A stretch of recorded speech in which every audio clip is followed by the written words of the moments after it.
कितने दिनों से गाथा हम लोग गा रहे हैं कि आईबीपीएस आरआरबी का नोटिफिकेशन आ जाएगा। और ये एक ऐसा एग्जाम है जिस एग्जाम में ना आपको प्रीलिम्स क्लियर करने के लिए इंग्लिश के बारे में नहीं सोचना पड़ता है। बात होता है बस और बस रीजनिंग और क्वांट पे। तो अगर रीजनिंग और क्वांट आप बहुत मजबूत करते हो अपना, तो प्रीलिम्स निकलना बहुत आसान हो जाता है। जी हाँ, मैं बात कर रहा हूं आईबीपीएस आरआरबी का। और आईबीपीएस आरआरबी का नोटिफिकेशन ट्रेंड कुछ ऐसा है ना कि मैंने आप लोगों के सामने पूरा चार्ट निकाला है। देखो, एक वक्त बस 2020 का मैंने देखा जब आईबीपीएस आरआरबी का ट्रेंड जो है नोटिफिकेशन आने का वो थोड़ा सा डिले है, बट उस सीजन को छोड़ के, उस साल को छोड़ के हमेशा आईबीपीएस आरआरबी का नोटिफिकेशन ऑन टाइम रहा है। अब जैसे बात कर लेते हैं कि 2023 में आईबीपीएस आरआरबी का जो नोटिफिकेशन है वो 1 जून को ही आ गया था। और 1 जून हमारा कब है? बिल्कुल कल है। आज मैं बात कर रहा हूं 31 मई पे। मतलब अपने लिए बहुत इंपॉर्टेंट टाइम आ चुका है। 2022 में ये 6 जून को आया था, 2021 में 7 जून को, 2020 में ये बस डिले हुआ था जो कि 30 जून को ये नोटिफिकेशन आया था। और देखो 2019 में 14 जून और 2018 में फिर से 6 जून। तो 2022 और 2018 इन दोनों ही सालों में 6 जून को यह नोटिफिकेशन आया है। तो जो ट्रेंड है ना उसमें यह क्लियर पता चल रहा है कि जो नोटिफिकेशन है वो ऑलमोस्ट आपके फर्स्ट वीक ऑफ जून में आ जाता है।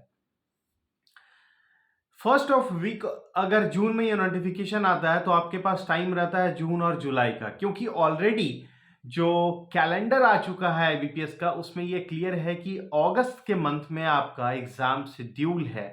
और एग्जाम शेड्यूल है इट मीन्स कि आपके पास जून और जुलाई का टाइम बचता है।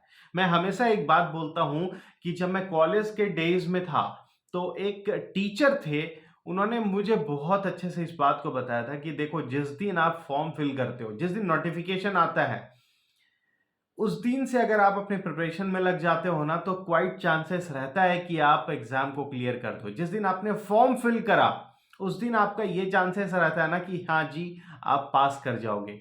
और जब आपने बिल्कुल एग्जाम आने के बाद या फिर डेट शेड्यूल हो गया और एडमिट कार्ड आने के बाद आपने प्रिपरेशन स्टार्ट किया ना, तो फिर आपके चांसेस बहुत ज्यादा हो जाते हैं कि आप उसमें बाहर निकल जाओगे।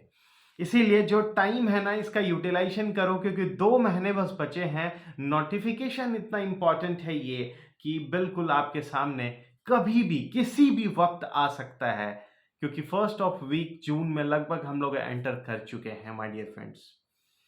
क्वांट और रीजनिंग ये दो ऐसा टॉपिक है जिसपे कि आपको प्रीलिम्स में फोकस करना है। अब इसका ये मतलब नहीं कि आप इंग्लिश को छोड़ दोगे और जब मेंस की बात आएगी तो वहां पर आप कैसे करोगे। हाँ, आपके पास ऑप्शनल होता है कि आप या तो इंग्लिश ले लो या तो हिंदी ले लो। बहुत किसी को यहां पर 30 मार खान नहीं बनना चाहिए। अगर वो हिंदी में अपना स्कोर कर लेते हैं तो हिंदी में डेफिनेटली आपको जाना चाहिए। और अगर आपका स्कोर इंग्लिश में अच्छा होता है then go for English my dear friends.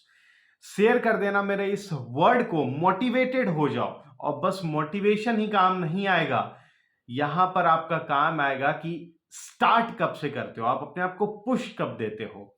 आप जब अपने आप को एक छोटा सा पुश दोगे, यस कि अब मैं ये कर सकता हूं, उस दिन से आप स्टार्ट कर दोगे करना।